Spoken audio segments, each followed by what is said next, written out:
So first impressions after being back in Shanghai, that's depressing. This is gonna ruin my day. Good morning, everyone. 我是麦克老师。这是上海。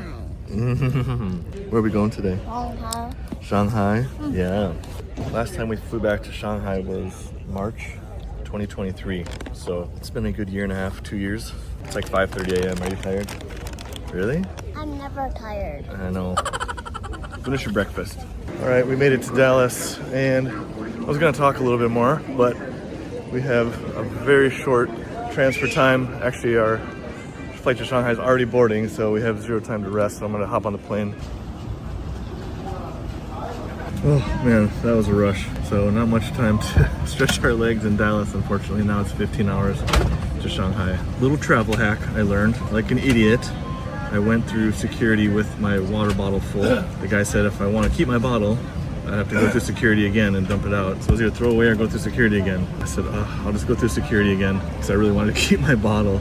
And then he saw Shanghai with me and he's like, well, just tell me you need it to take your medicine. So I was like, yeah, I need it to take my melatonin so I can sleep on the plane. And so he checked it, ran some tests on it, and gave it back to me, and we went off. So lesson learned, if you forget to empty the water out of your bottle, just tell them you need it to take your medicine, and they have to check it and give it back to you. Anyway, why are we heading back to China? Well, first of all, we're going back to see family and celebrate the new year, Year of the Snake, and also reconnect with a bunch of friends in Shanghai. That's the most important thing. Second thing is we left with a bit of unfinished business, so we've got a little work to do there. Third thing, which is also very important, is we got to figure out what to do with our apartment. For some reason, a lot of people keep asking me about it and what we did with it. Well, obviously we rented it. We weren't living there. We need to decide if we want to keep renting it because the rental price is really good. It's in a really nice area, or sell it. And obviously, as you know, it's not a great time to sell. And the fourth thing we need to do is just pack up the rest of our stuff and bring it back to the US because we kind of left without knowing we were gonna actually stay in the US. So there's that. Anyway, we're about to take off and I am probably gonna go straight to buy some shengjian because I've been missing it. It's the one thing I can't find in the US, like really good, authentic shengjian.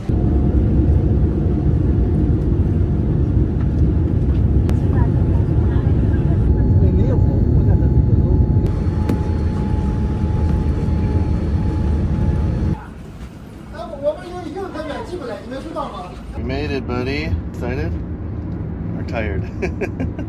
It's about 4:30. I'm just gonna stay up till about 10 o'clock, get to bed, and I should be good to go.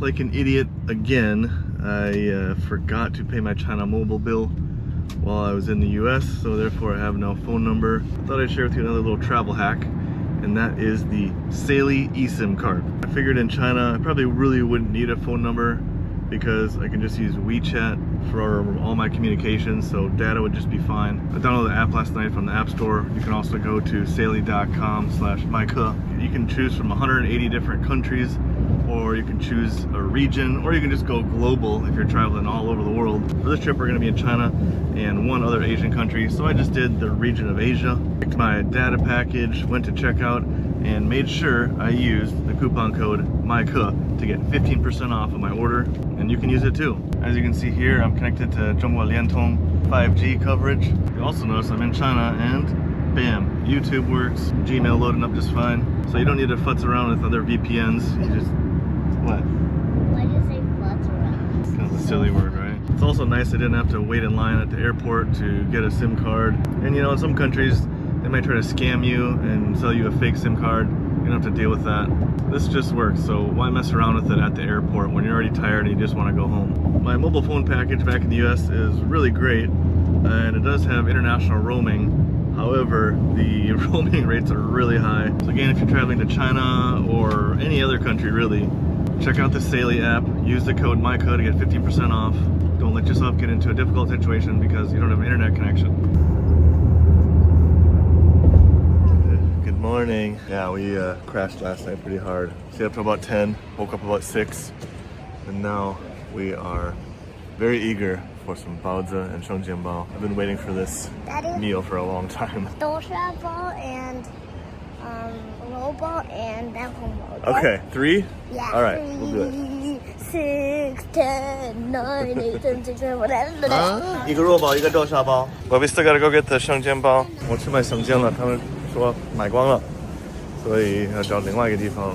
After a lot of walking, we did not find any 生煎. Everyone is sold out. So I did order some online, which should be showing up in about 20 minutes or so. I'm gonna do a lot more exploring later, but first I'm gonna go back to the apartment, which we have already started tearing apart. You know, when we moved to the US, we didn't really take all of our stuff with, so we pulled everything out of storage and it's just sitting in a pile in our living room, and we got to organize it, ship some stuff back to the US, sell a bunch of stuff that we're not going to use, and donate a bunch of stuff to friends that might need it, like Xiaomai's clothes from when he was 3 years old. So I'm not going to show you what my apartment looks like, but I will say that it's in very good shape. There was only one major issue, which I'll show you when I get home.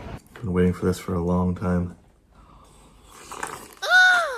Yummy. Oh my gosh. So good. Ah. It's hot. Careful. Yummy. Give me some. Try that. Like a monster now. So the one issue I was talking about is kind of with the bathroom, but once you take a shower, as I have done, obviously the steam can go out the window, or it can come in here on this wall, which you think wouldn't be a big deal, but it is. You can see it's all kind of bubbled, and we got this little hole here, and you can see like some watermarks here. It's just really bad. We use 水泥板, which in hindsight was a poor choice. Other than that, the house is pretty much still like new, exactly as I remember it. Next mission for today, haircut. All right, I just got to the salon I normally go to. This is the street I used to live on, but I just kept going back to the same guy because he cut my hair really well. But look, it is now a Joy Max, which is too bad because I had a Huiyuan card there with a bunch of money on it, which I was hoping to use during this trip. I sent him a text, he replied back pretty quickly. They moved about 4 blocks east of here. So first impressions after being back in Shanghai. It's been super interesting walking around, seeing a lot of places I liked that are now closed, and you're just like, oh, how did they not make it? It's just the nature of a big city. Things are always changing, and when one thing goes, a new one comes. I do feel a little bit relieved. My favorite hot pot place is still here, Lao Wang. Best hot pot in Shanghai, in my opinion. One thing that hasn't changed, which I don't know why this surprised me, but it did, but crazy scooter drivers still make me nervous when I'm crossing the street with Xiaomai, and you definitely have to look 2 or 3 times to make sure no one's coming. I'm sure after a couple of days I'll get used to that again. I do really miss driving my scooter around. This is gonna ruin my day. Right here was a Mexican restaurant that I would go to every week. And it's gone. In fact, all these places used to be restaurants. They're all gone. That's depressing. I remember getting COVID tested right here all the time. This is also the first time in 5 years in Shanghai that there is 0 trace of the pandemic. At least none that I've seen. It's completely back to normal in that sense. However, I have to say, I don't know, it just doesn't feel back to normal completely.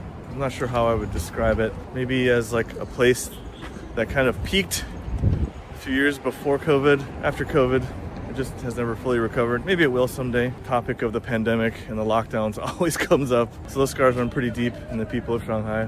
And that might take quite a few years to recover from. All right, there it is. I found it. New location. So I'm gonna go in, get a fresh fade for the year of the snake. Okay, all done.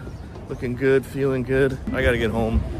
We still have so much to do, so much to pack and send to the US. But I just wanted to share my thoughts of these last 2 days being here after being gone for nearly 2 years. You always kind of second guess your choices, like was it the right move to leave? And I think I've already got a sense of what that answer is, which we'll talk about in a future video. But until then, I hope everyone has a happy new year, happy year of the snake, 恭喜发财, and I will see you very soon. 我是麦克老师，下次再见。